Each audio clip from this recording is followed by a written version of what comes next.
అమ్మా భవానీ లోకాల నేలే ఓంకార రూపమమ్మా, తల్లి నీ మహిమల్ని చూపవమ్మా.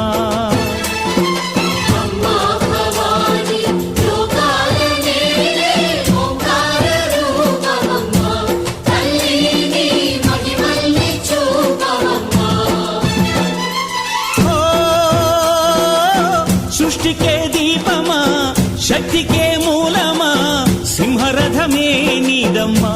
అమ్మ దుర్గమ్మ భక్తులను దీవించుమా.